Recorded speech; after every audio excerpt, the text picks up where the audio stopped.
You're listening to the Monocle Daily, first broadcast on the 4th of February 2026 on Monocle Radio. Will talks about Ukraine in Abu Dhabi go anywhere? What about talks about Iran in Oman, if indeed they even happen? And the Chinese Communist Party strikes an extremely niche blow for common sense. I'm Andrew Muller. The Monocle Daily starts now.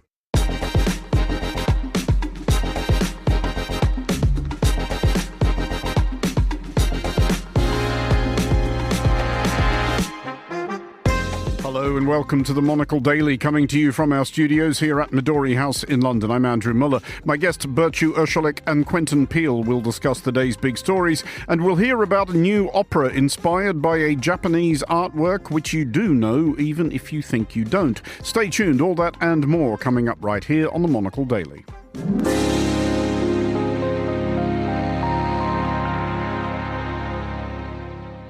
This is the Monocle Daily. I'm Andrew Muller, and I am joined today by Burcu, Ozcelik, Senior Research Fellow for Middle East Security at RUSI, and Quentin, journalist and regular Monocle Radio contributor. Hello to you both. Greetings. Hi. That was a low-key beginning. Let's see if we can kick it up a few notches. Burcu, since you were last here, I think you have been in New York City. You were there around, if not actually at, the inauguration of their new mayor. Was that prospect occasioning great excitement? It was, actually. It was. I mean, I was there on holiday to visit family, and we watched the inauguration on a very cold, wintry day in January from the comfort of our apartment. But there was, I think, it's very accurate to describe the environment as being of one of sort of jubilation about the possibility of what this new era under Mayor Mamdani might bring to New York. And indeed, U.S. politics more generally, I think. How did you find generally New York other than that? Because as has been, often noted, it is not. It's a city apart from the United States. It is kind of a law unto itself. It is, and it always has been. It has this very distinctive feel about it that sort of challenges any real description. It's like it's a jungle in one way, and also incredibly disciplined and just works like a clock on the other hand. So I personally find it overwhelming. What was interesting was that I think this was my first visit back to New York since President Trump was reelected, second term, and I sensed sort of the city is kind of perched on the precipice of some type of anxiety, of uncertainty, of wanting to challenge, to contest, to say something and to be heard. And I think that's why there's such a high level of excitement around Mamdani's election and what this could bring, despite the challenges that he faces. And he was subject to some criticism even on day one, which was unsurprising, I suppose. But this extraordinary reaction from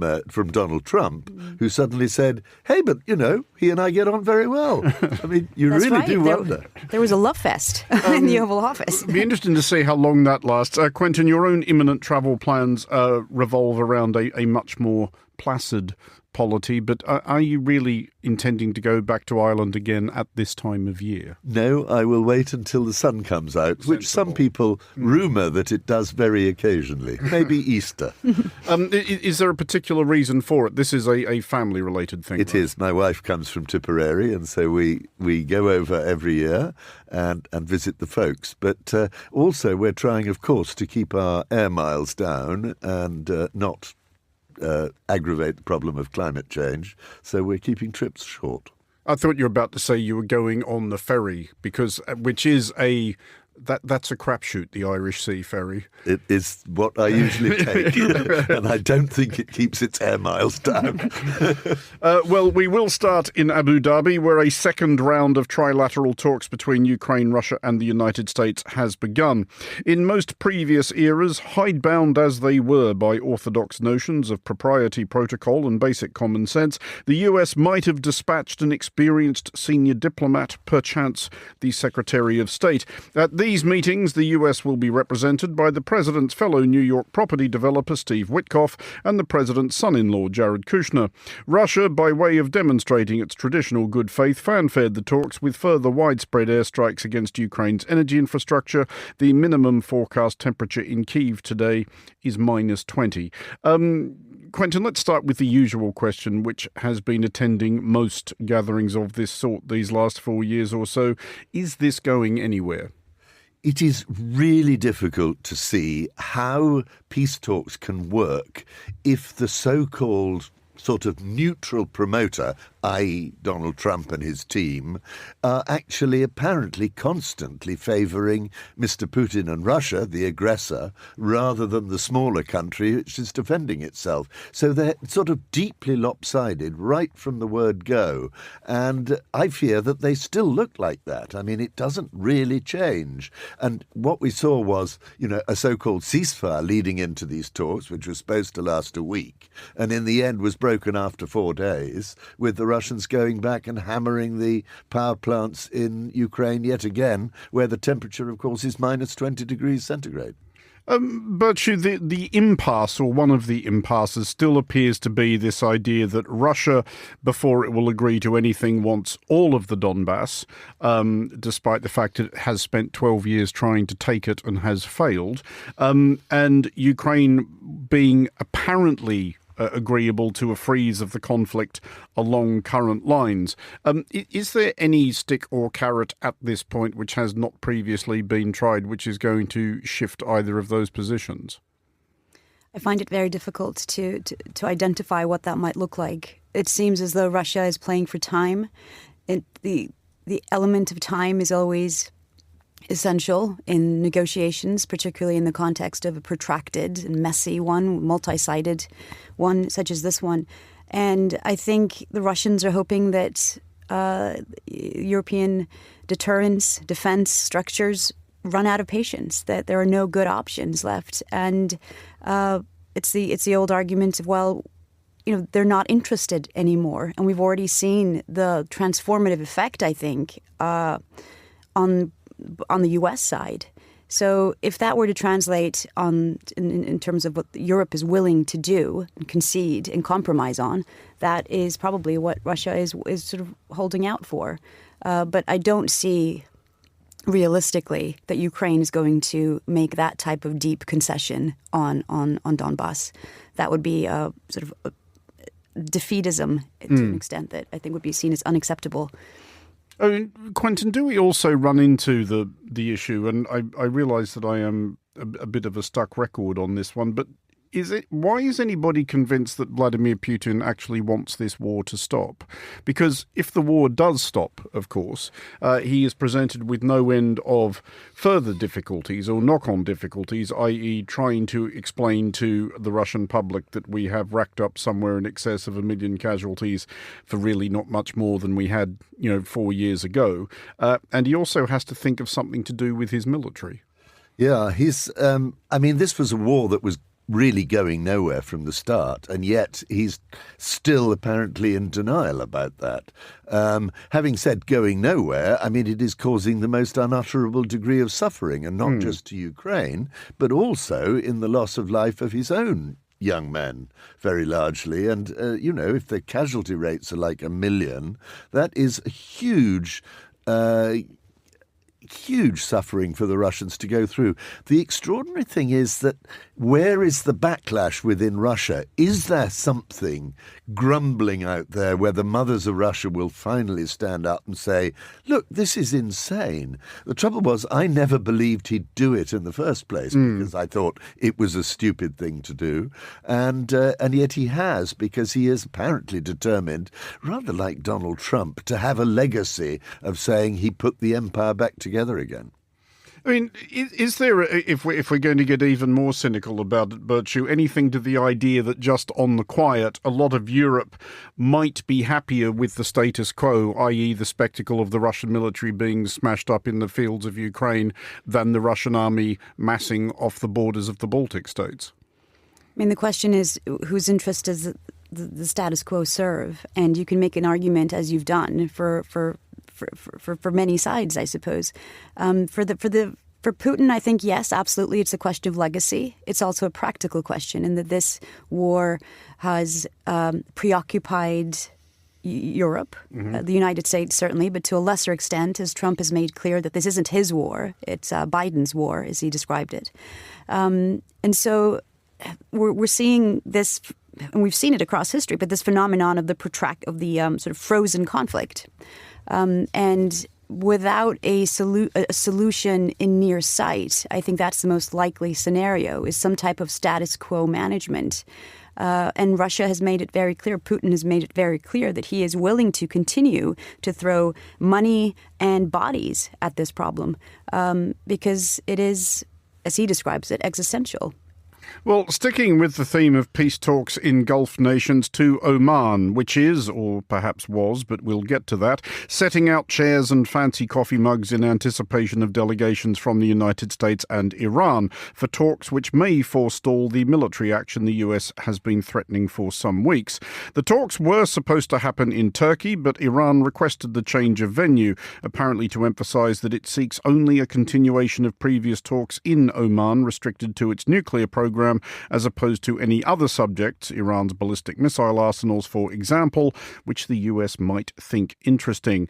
Burcu, first of all, an update. In the last few minutes, there are now suggestions that these aren't going to happen at all because the US have decided on reflection they don't fancy going to Muscat, delightful though I'm assured it is. So does it strike you that these may be all of a sudden unhappening? And if that's the case, did Iran intend to sabotage them? I think, again, time is essential here. There appears to be pressure alongside an effort, military pressure, alongside an effort to keep the diplomatic pathway open. But there is a very narrow window of opportunity for diplomacy to have any type of impact, which was, in my view, going to be quite negligible in any case. I think Iran's demand to switch the venue was because of this continuation of nuclear talks that were taking place last year in Oman. They want to keep the file quite narrowly focused on the nuclear issue rather than its ballistic missile program and its regional proxy-led deterrence architecture. The issue, of course, is that the level of commitment that President Trump is willing to demonstrate seriously, earnestly, to the diplomatic pathway. And I think the indication that because of the military buildup in the Gulf, it has struck many of us, I think, as analysts, as more than kind of saber-rattling. It's just too substantial. And then if we take a step back and think about why we're here in this moment, the protests in Iran, where thousands of civilian protesters were killed on the streets, not only of Tehran, but across the country, a high level of violence and oppression demonstrated by the Iranian regime. And President Trump, in a famous tweet, said, help is on its way. The U.S. is locked and loaded. We're coming. And now I think to step back from that for President Trump, for the U.S. administration, would be something akin to Obama's red line in Syria. And again, going back to this idea of legacy, I don't think that Trump is going to be happy to live with that. So some type of military action against Iran, I think, is inevitable. The question is, does Trump want to appear to have exhausted all diplomatic options before he takes that measure? And that appeases potentially his own base, his own domestic constituency, those in the MAGA movement who are anti-interventionist. It also helps sort of rally some support across the Middle East and particularly the Gulf countries who've been reportedly lobbying Trump not to strike against Iran because of their concerns over what Iranian retaliation might look like. Is it possible, given all of that, Quentin, that the Iranians are sufficiently spooked that they might be willing to make dramatic concessions, or at least dramatic-looking concessions, if you are of the view that they never really wanted nuclear weapons anyway, and just, had this thing there as a means of leverage? Well, American intelligence seems to say they're in a fairly spooked state at the moment because of the degree of the demonstrations, that they are weaker than they've ever been before, as Marco Rubio has been saying. But having said all that, it has never seemed to me clear that there was actually a military strategy that the Americans had there. And there they faced this backlash from their allies in the Gulf, backlash from Israel, who didn't want it now and couldn't see the obvious way to really put the screws on Iran. Okay, they could go for the Revolutionary Guards as the cause of the repression of the demonstrations. That is a possibility, and I suppose that might make some logical sense. It is just so difficult to find a clear, coherent game plan coming out of the Trump White House. They're all over the place. But you do the Iranians, apart from the ability or otherwise to screw everything up by last-minute changes of venue, do they actually have any leverage at the moment? Is there anything that they could imaginably offer the United States that would persuade Donald Trump to turn the USS Abraham Lincoln around? I think the short answer is no. I don't think that the regime at this point of time is willing to make the kind of deep concessions that the Trump administration would want to see in order to turn around, to back down from the military threat. And that's because the regime is at its weakest point since 1979, since the revolution.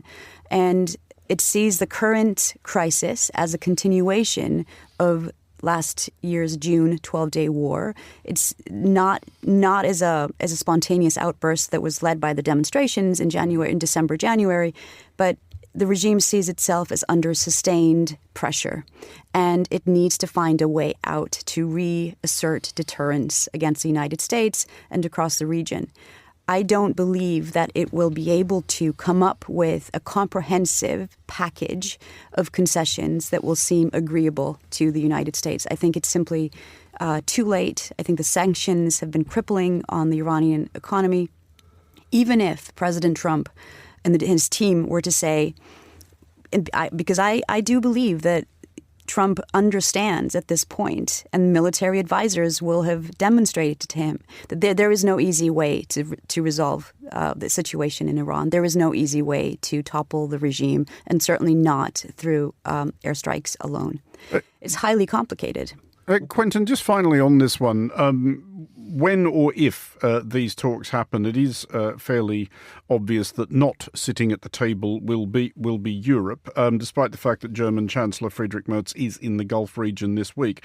Does Europe actually have any leverage in this one? Does neither Washington nor Tehran care what Europe thinks at this point?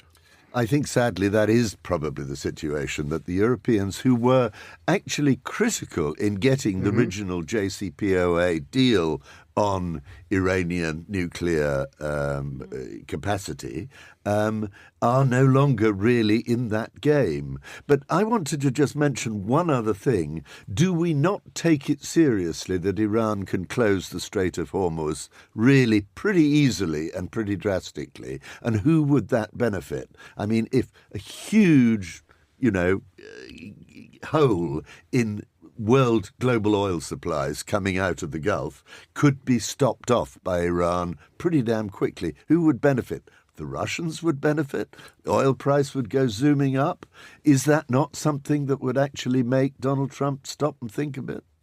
Well, I think there is the threat, and Iran certainly has asserted that threat. I think it would be costly for the regime as well, and I think it would be costly both financially, but also in terms of its reputation across the Gulf allies, which it is keen to preserve at this moment when it's feeling incredibly isolated. Well, to Munich now, which is where a contingent from Monocle Radio will be going next week for the annual Munich Security Conference. As previous experience has taught us, you can never be quite sure what will emerge as the dominant theme of the week. Last year, it was US Vice President J.D. Vance launching our exciting new era of transatlantic rancor. The year before, the probably not coincidental murder of Russian dissident Alexei Navalny. This year, one predictable talking point will be the return after a 3-year banishment of Alternative for Germany, the cranky far-right populists who are also inconveniently, as of last year's German election, the second largest party in the Bundestag. Quentin, where are we on this, admitting Alternative for Deutschland or Alternative for Germany back to the MSC? They are going to be allowed to send 3 members of the party to the conference, which is the first time in 3 years. And it is a deal which they insist from the side of the Munich Security Conference was not done under pressure from the United States or anybody else, but really in the interests of fairness, because they are now the largest opposition party in the polls in Germany. Having said that, it does look like a concession. Last year, that speech you mentioned of J.D. Vance, I mean, that was an extraordinary moment, and you must have watched, Andrew, the Germans in the audience there were absolutely shocked to their socks about this. It wasn't just the Germans. Everybody was pretty aghast, as I recall. It was a direct attack on German democracy. You know, you are not being democratic. You have no free speech. Absolutely extraordinary. Okay, it's carried on like that from Washington. But I think that undoubtedly Germany does not want that to happen again. But you're quite right in saying, well, what is going to happen? Because the Munich Security Conference is always on an edge. It is that. But the exclusion from Munich was part of what is thought of as, I'm not sure off the top of my head what the German equivalent of cordon sanitaire is, but this is that idea. This is that idea that applies in a few democracies, that whether or not people have voted for the angry populist yahoos, we, the respectable establishment parties, simply will not deal with them. Do they get to a point, though, where those parties who are placed beyond the pale become so popular that they are irresistible and they have to be and should be admitted into things like the Munich Security Conference? Well, I think it's an age-old question of, you know, it sits within the cancel culture debate more broadly, and it's that fine line between engagement and versus endorsement, right? So allowing them in does not necessarily mean in any way that the forum endorses the views represented by the party. Hugely controversial, both because of the concerns over foreign intervention and J.D. Vance's comments last year, but also from a security and intelligence sharing point of view as well, given the AfD's views on Ukraine, Russia. And their particular platform about narrowing Germany's military support and backing for the Ukrainian cause, the proximity to the Russian agenda. So part of this, I think, the announcement of their inclusion is tried to clarify that while the participants, the 3 or 4, will be at the main forum, they will not be allowed to join any of the smaller closed door of smaller discussions. So that potentially is a form of drawing that line. But it is, it's this age-old question of how far do you allow this kind of representation or agency to be included without crossing that line into, well, this doesn't represent our values. This is not what the Munich Security Conference was meant to declare to the world. Because that right there is the risk, isn't it, Quentin, that even if you only admit a small number of such an organisation into an event like this, they will find a way to make it all about themselves. There will be disproportionate media coverage of the fact that they are there at all. And this is a version of the trap that I think the media keeps walking into when covering populists of the far right and the far left, that because they seem exciting and controversial, everybody's like, oh, let's put them on television. And 10 years later, they're running the country. I think that is a weakness of the media, certainly. I do think that there is a real problem with this cancel culture of saying these people are too extreme. But, you know, most of the parties of the countries of Europe now have that problem with extremists and saying, you know, by refusing to let them into the tent, you're actually giving them the status of being the real reformers, real rebels. You're underpinning their narrative. Yes, absolutely. And so that's the problem. Quite why they want to go to the Munich Security Conference, which I think, Andrew, as you know, I went to for about 20 years every year, and it is horrendous. It is held in far too small a venue with an enormous number of people, and all these amazing American security people all over the place protecting their people. So you can't get from A to B. Last year it took roughly 5 minutes of the first morning for our entire schedule to be unravelled by the fact that J.D. Vance wanted to move about 20 metres. And therefore they shut the entire city to allow that to happen. Just before we move off this one, Burcu, also occurring this week, as listeners to our radio station will be aware, is the World Government Summit in Dubai. Monocle has been broadcasting from there all week. With due acknowledgement that we're not any longer short of diplomatic and security conferences in this world. You could probably spend an entire year at them without actually going home. But is an event like that becoming a valuable new perspective, especially as the UAE, as we've been discussing earlier, becomes more of a diplomatic epicenter? Yes, I think it does matter. Having said that, I am also guilty of sort of conference hopping on the circuit.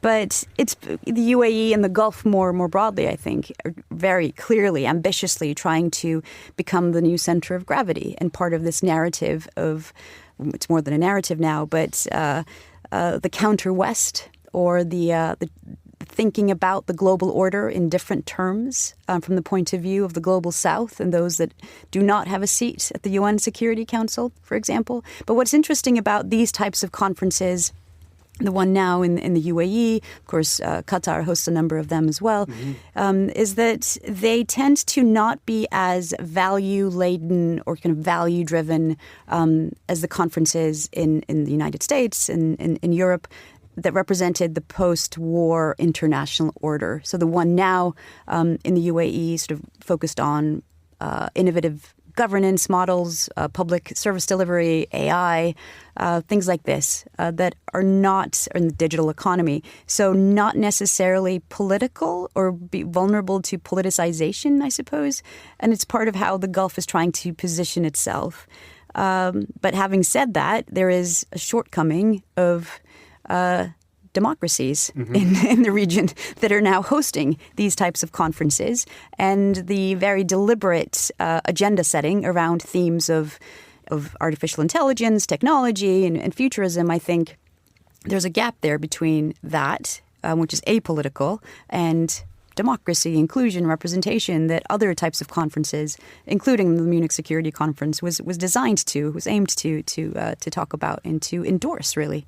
Well, they do play lip service to saying we want peace, we want an end to conflict. What chance do you think that anybody is going to mention the word Sudan in the UAE, where the UAE is pouring weapons into this horrendous civil war, and they're at the same time chairing a conference like this, which purports to be promoting peace and resolving conflicts? Well, finally on today's show, we do have, before our final item for discussion, a musical interlude chosen once again by our producer Chris Chermak. Hit it. Baby, don't you keep my car? Yes, I can see who you are. Baby, don't you keep my car? 'Cause baby, I'll sue you. A hilarious pastiche of Baby You Can Drive My Car by the Beatles, sung by somebody called Brian something, was it? Brian Coyne. Big hello to Brian Coyne if you're listening. Attempting to channel the travails of a certain make of electronic vehicle from which we are going to China. And while praise for the Chinese Communist Party should obviously be ladled carefully, credit where due for their latest edict, a ban on those stupid counterintuitive hidden car door handles commonly associated with those horrible vehicles made by that irritating man. China has abolished them not, as might have been preferred, because they are annoying and silly, and because car door handles were a problem that we had as a species solved, but because of safety concerns. But a win is a win. Burcu, first of all, are you in fact a massive fan of those annoying, stupid hidden car door handles which never work quite the way you think they're going to when you try to get in or out of your Uber? Well, I would like to play devil's advocate and say I am a fan of this, to challenge you, Andrew, but I am in fact not. I have fumbled around far too many times trying to find my way into one of these vehicles. And, well done, I suppose, to the Chinese Communist Party. I never thought I would say that, but in this very narrowly defined example. Yeah, we're absolutely going to clip that out of context and play it all the time. Quentin, there is, I think, not just in this specific example, but in many others, there is this basic human urge to fix that which is not broken. I mean, the car door handle, as we had come to understand it, it was fine. Everyone understood them. Yeah, absolutely. My favourite story is from my niece in County Galway, where my brother-in-law is a taxi driver and has an electric vehicle as his car.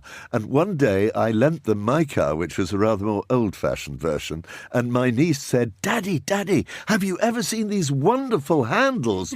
They were the window handles for winding up and down the window. She'd never seen one before. Hey, what was wrong with the window handle?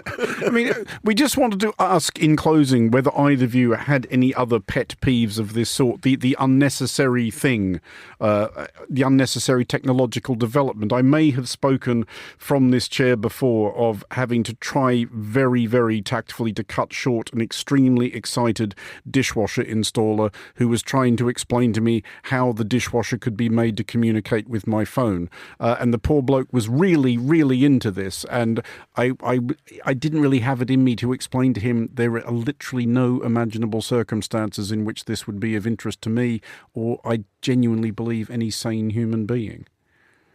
I agree with that. If we're going to stick with a sort of household appliances, I am not a fan of these electric vacuum cleaners, these automated vacuum cleaners that can roam the house, and you can control it by your phone, maybe mobile app. They get stuck everywhere. They get stuck under the sofa. The dogs don't like them. Do they kill mice? Well, that would be useful, I suppose. But no, not in my experience. Quentin, are there any technological innovations within the last, I don't know, half century or so that still vex you somewhat? 6 years ago, I had the extraordinary luxury and joy of staying in Raffles Hotel in Singapore. Okay. And when we arrived in our room, the lady who was showing us to our room showed us that everything in the room operated only through an Apple iPad. No. The curtains wouldn't open, the lights wouldn't turn on, the air conditioning didn't work unless you could work the Apple. We just gave up. We didn't move out, mind. Yeah, and also while we're on that subject, QR codes instead of room service menus. Yes. Like, what the hell's going on there? Absolutely. I can never get my phone to focus on a QR code. Quentin, is that how they work? Quentin Peele and Burcu Ozcelik, thank you both for joining us. Finally, on today's show, there are not many 19th century artworks so notorious as to be immortalised as an emoji. But Hokusai's The Great Wave off Kanagawa is no ordinary artwork. The woodblock print is instantly recognisable and as powerful an image now as it was when it was created in Edo-era Japan. Now, The Great Wave and the story of its creator, Katsushika Hokusai, and his daughter, has been turned into an opera by the composer Dai Fujikura and librettist Harry Ross. Monocle's Sophie Monaghan-Coombs spoke to Dai, the composer, at Midori House and began by asking why Hokusai's story is such rich material for the opera.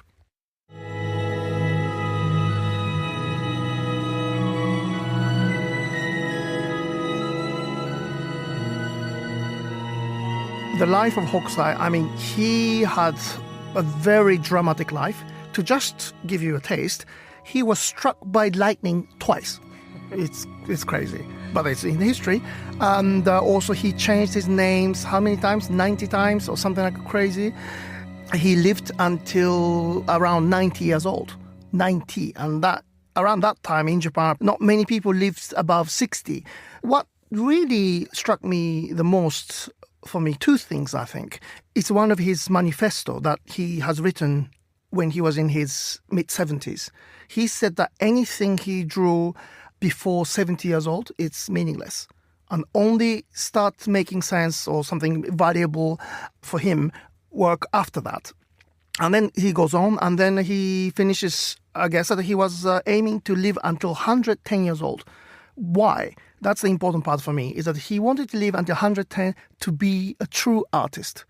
I mean, it's not to be rich or any of that stuff. Like, he just wanted to be the true artist of what he thinks a true artist is. So that really moved me.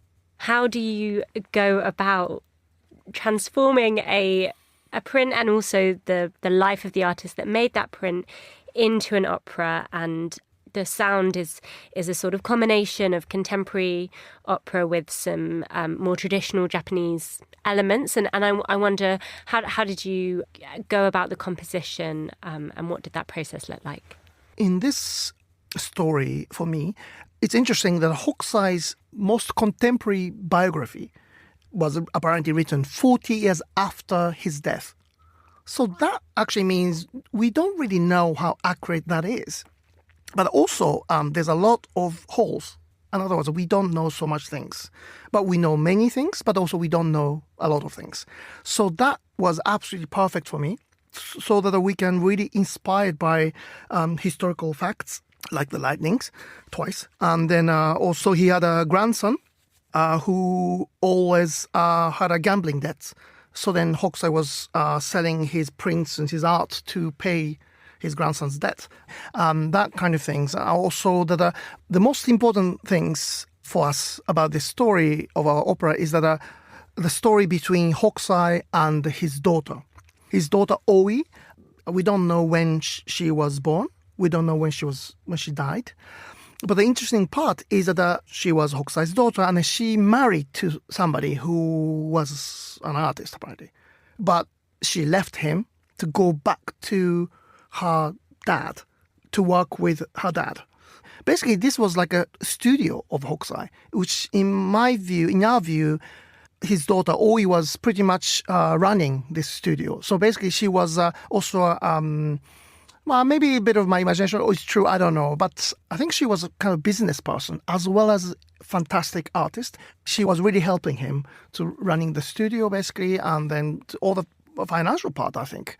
And he was very famous at the time, although he was very poor at the same time. So those are the things. The human relationships are very important. So maybe you could talk a little bit about the sound, and you are combining contemporary opera with more traditional Japanese elements. So what was the composition of that like? As a composer, I think writing an opera, I mean, obviously I love telling a story anyway. I mean, as a person, I guess. But as a composer, this is amazing because I can tell a story in music. I can do this with my music because it's my composition from beginning to end. So that's absolutely amazing for me. So for this, the Great Wave opera, every sense I feel, in a way, actually every sound I hear is connected to sensation that I feel. That's how I am. So everything we see, we feel is in the music. So for example, this opera starts from Hokusai's funeral. Of course, the funeral, it's raining. That's classic. I'm sure it was raining. So we hear raining from the orchestra, meaning there's some staccato, glissando, harmonics, all those things, which is obvious to me, which is raining sound. And then, but before that, I wanted to make that the listener. When I say listeners, that includes me. I wanted to try to transport us listeners into another realm immediately, not little by little, but immediately, right from the beginning. So from the bar 2, by the way, bar 1 is just holding a chord. So basically like 5 seconds later, that we have shakuhachi, which is Japanese bamboo flute, which is very popular instrument among the Japanese instrument, I think. There's many instrumentalists of shakuhachi in UK as well as in Europe. Anyway, shakuhachi enters from bar 2. Shakuhachi, in my opinion, it connects between the two worlds. Two worlds meaning reality and also in dream sequence or in the fantasy, or maybe the world of death, because that's the time of the funeral. Shakuhachi starts playing, so Hokusai is dead, and his daughter is singing. His daughter had 2 roles as a daughter as well as the business runner of the Hokusai studio. So she has 2 sides. She expresses there, and then there's a shakuhachi playing. So probably that's connecting the 2 worlds. So that's, I thought, to use shakuhachi that way. And then also it comes again in at the end. And also, of course, the musically thunder. I mean, that's something I was so looking for to compose, because I had full orchestra in front of me, I can do thunder. You want the drama. Yeah, absolutely. I'm in the right business to write opera.